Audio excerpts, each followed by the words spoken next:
اعوذ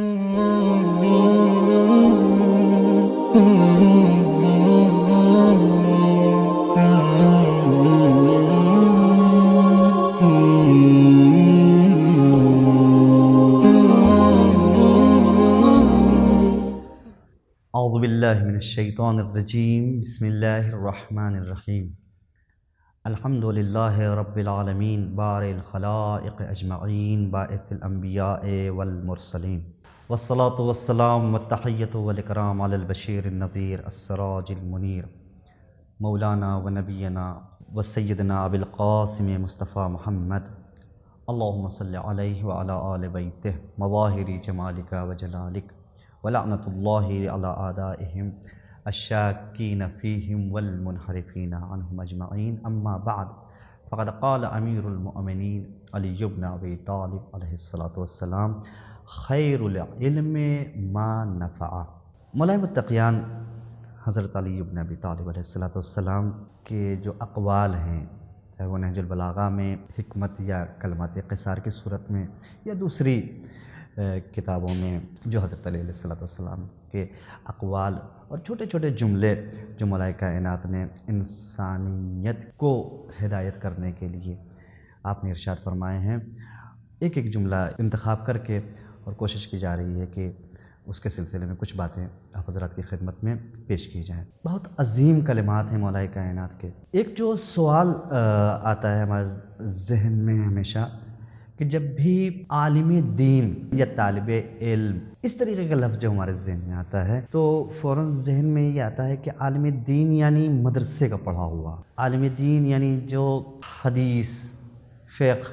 اصول فقہ، یہ کتابیں جو مدرسوں میں پڑھائی جاتی ہیں، اس کا علم رکھنے والا، بس اسی کو عالم دین کہہ سکتے ہیں، یہی عالم ہے، اس کے علاوہ دوسرے عالم نہیں ہیں۔ دوسروں کو ڈاکٹر، انجینئر یا سائنٹسٹ اس عنوان سے یاد کیا جاتا ہے۔ عالم دین اگر کہا گیا تو یہ مخصوص ہو جاتا ہے ہمارے اعتبار سے کہ مدرسے کا پڑھا ہوا۔ نہیں عزیزو، ایسا نہیں ہے۔ علم ایسا نہیں، جتنی بھی روایتیں ہیں، بہت سی روایتیں ہیں کہ جہاں پر چاہے وہ پیغمبر اسلام کی روایتیں ہوں، چاہے مولائے کائنات کی روایتیں ہوں، جہاں علم کی اہمیت کو معصومین علیہ السلام نے بیان کیا ہے، اگر اس میں کوئی قید اور کوئی صفت نہیں بیان کی ہے اور عام لفظ کے ساتھ علم کی گفتگو کی گئی ہے تو اس سے مراد ہر علم ہوگا۔ اب اس میں چاہے وہ علم دین جس کو ہم کہہ رہے ہیں وہ ہو، یا مثلا سائنس ہو، یا دوسرے جو علوم ہیں جو اس دنیا میں جو پڑھائے جاتے ہیں، جس کو ہم عالم دین، جس کو پڑھنے والے کو عالم دین نہیں کہتے، وہ تمام علوم جو ہیں اس میں شامل ہوں گے۔ خود مولائے کائنات نے اس کی علم کی جو ہے تعریف کی ہے، ڈیفینیشن بیان کی ہے کہ علم، بہترین علم کون سا ہے، بہترین علم کون سا علم ہے، تو مولا فرماتے ہیں خیر العلم ما نفع۔ اب دیکھیں اسی تعریف کے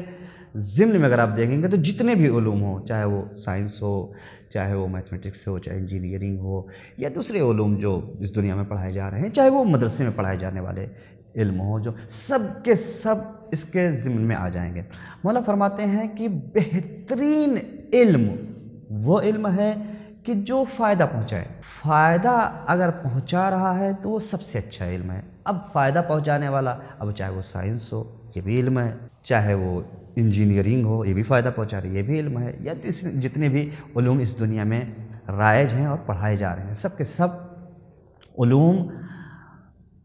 ان کو بھی علم کہا گیا ہے دین کی زبان میں بھی۔ علم حاصل کرنے کے لیے، یعنی علم بعنوان عام جتنے بھی علوم ہیں ان کو حاصل کرنے کے لیے اتنی تاکید پیغمبر اسلام نے، مولائے کائنات نے، یا چھٹے امام نے، یا جتنے بھی ہمارے معصومین علیہ السلام گزرے ہیں، سب نے بہت تاکید کی ہے کہ علم حاصل کرو، علم حاصل کرو۔ ایک اور مقام پر مولائے کائنات فرماتے ہیں العلم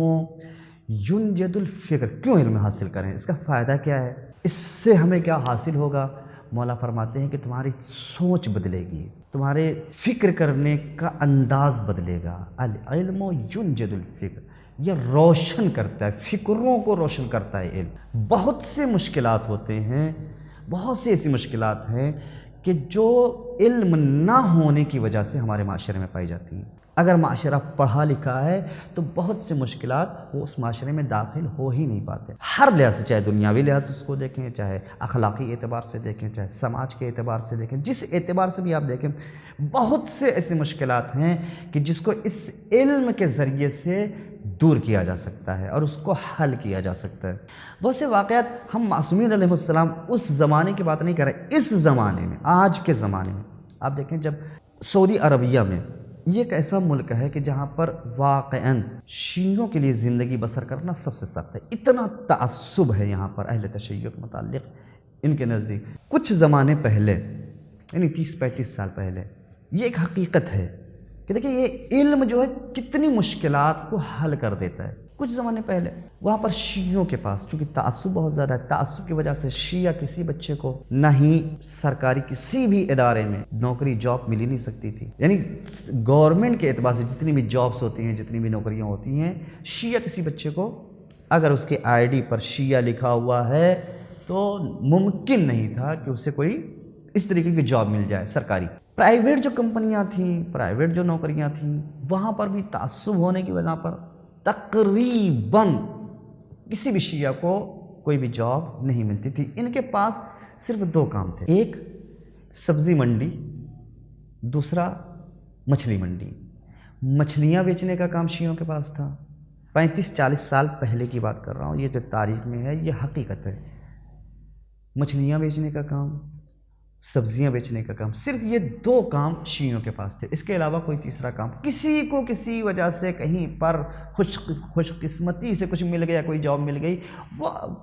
استثنائی، لیکن عام طور سے جو ہے شیعوں کے پاس کوئی نہ سرکاری نوکری، نہ کسی بڑی کمپنی میں کوئی بھی نوکری اس طریقے کی نہیں تھی۔ آیت اللہ نور جن کو شہید کر دیا گیا، انہی نے اس کی طرف توجہ کی، کہا کیوں ایسا ہے، اس تعصب سے ہم کیسے لڑ سکتے ہیں۔ یہ بہت بڑی مشکل تھی شیعوں کے لیے کہ اتنا زیادہ تعصب، اور اس تعصب کی بنا پر ان کو کچلا جا رہا تھا، دبایا جا رہا تھا، آگے بڑھنے نہیں دیا جا رہا تھا۔ تو انہوں نے اس کی طرف توجہ کی، غور کیا کہ اس تعصب کا مقابلہ ہم کیسے کریں۔ ان کی سمجھ میں کیا آیا کہ ہم اپنے بچوں کو پڑھائیں گے، علمی اعتبار سے ہم اپنے بچوں کو سب سے آگے کریں۔ اس کے لیے انہوں نے ہر شہر میں، جس شہر میں جہاں پر بھی شیعہ رہتے تھے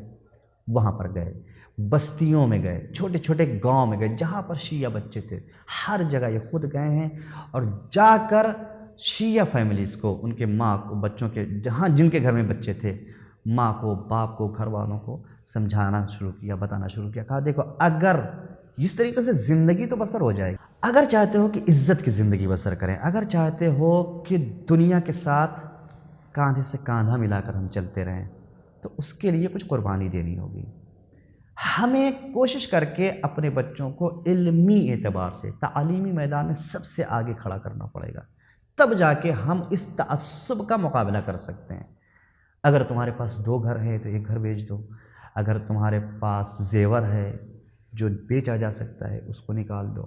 جس طریقے سے ہو پیسے اکٹھا کرو اور اس پیسے کو خرچ کرو اپنے بچوں کی تعلیم پر۔ لوگوں کے بات سمجھ میں آئی، انہیں نے پیسہ اکٹھا کیا، کسی نے گھر بیچا، کسی نے اپنا کھیت بیچا، جو بھی بیچا جا سکتا تھا، جو بھی نکالا جا سکتا تھا، انہیں کہا کم کھاؤ لیکن بچوں کو پڑھاؤ، کم کھاؤ لیکن بچوں کی تعلیم پر توجہ دو۔ سب لوگوں، جتنے لوگوں کے یہ بات سمجھ میں آئی، ان لوگوں نے پیسے اکٹھا کیے کسی بھی صورت سے، اور اس کے بعد اپنے بچوں کو تعلیم حاصل کرنے کے لیے، چونکہ سعودی عربیہ میں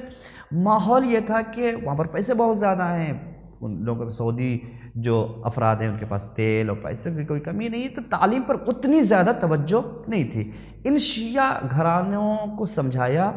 آیت اللہ مقامہ نے، اور ان لوگوں کی یہ بات سمجھ میں آئی، پھر انہوں نے تعلیم پر توجہ دی اور اپنے بچوں کو دوسرے ممالک میں جہاں پر بہترین تعلیم دی جا سکتی تھی، اس پیسے کے ذریعے سے انہوں نے بچوں کو بھیجا تاکہ وہ اعلیٰ تعلیم جو سعودی میں عام طور سے نظر نہیں آتی، جو وہاں کے بچے اس تعلیم کو حاصل نہیں کر رہے ہیں یا نہیں کر سکتے،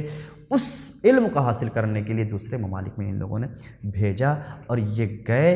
اب جب وہاں سے 10 سال 12 سال 15 سال جو بھی مدت لگی ہو یہ آئے یہاں پر، اب اس کے بعد نتیجہ کیا ہوا اس کا پھر جب کوئی وانٹ نکلتی تھی کسی چاہے بڑے ادارے میں، کسی بڑے بینک میں، بڑے آفس میں، چاہے سرکاری ہو یا غیر سرکاری ہو، جب وانٹ نکلتی تھی تو ظاہر ہے سب اپلائی کرنے کا حق تو سب کو ہے، سب اپلائی کرتے تھے.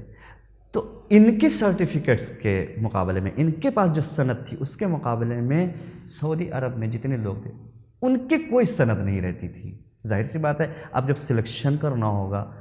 تو ایک کے پاس 8 پاس یا ہائی اسکول پاس کی ہے، دوسرے کے پاس ماسٹر کی ڈگری ہے، پی ایچ ڈی کی ڈگری ہے یا بڑی بڑی ڈگریاں ہیں، تو کتنا بھی تعصب ہو لیکن جس کے پاس اعلیٰ تعلیم ہے اس کا انتخاب کیا جائے گا. نتیجہ یہ ہوا اس کا کہ کچھ سال محنت کرنے کے بعد ہر بڑے ادارے میں، ہر بڑے بینک میں، ہر بڑے چاہے وہ سرکاری ہو چاہے وہ پرائیویٹ ہو، جتنی بھی جگہوں پر جو بھی بڑی بڑی وہ جابس نکلتی تھی اس میں یہ شیعہ بچے نظر آنے لگے. اتنی بڑی تعصب کی دیوار تھی سعودی عربیہ میں، اور اس کو کس طریقے سے گرایا گیا؟ اس علم کے ذریعے سے، اس تعلیم کے ذریعے سے. اس لیے مولا کائنات ہوں یا دوسرے ہمارے جتنے بھی معصومین علیہ السلام اتنی زیادہ توجہ دلائی ہے، چاہے روایات کے ذریعے سے، احادیث جتنی بہت سی ہیں، خود قرآن مجید نے بہت سی جگہوں پر اعلان کیا ہے اور متوجہ کیا ہے کہ علم حاصل کرو. پیغمبر اسلام نے بھی بہت زیادہ تاکید کی ہے. کیوں؟ کیونکہ اسی علم کے ذریعے سے بہت سی ایسی مشکلات ہیں کہ جس کو ہم حل کر سکتے ہیں، جس کو دور کیا جا سکتا ہے. مولا کائنات فرماتے ہیں خیر العلم ما نفع، جو بھی علم فائدہ پہنچائے اسے حاصل کرو، وہ بہترین علم ہے. پروردگار بحق محمد و آل محمد ہم سب کو معرفت اہل بیت حاصل کرنے کی توفیق عنایت فرما. والسلام علیکم ورحمۃ اللہ وبرکاتہ. شیعہ زداری، پیغام اہل بیت کو پہنچانے کا راستہ.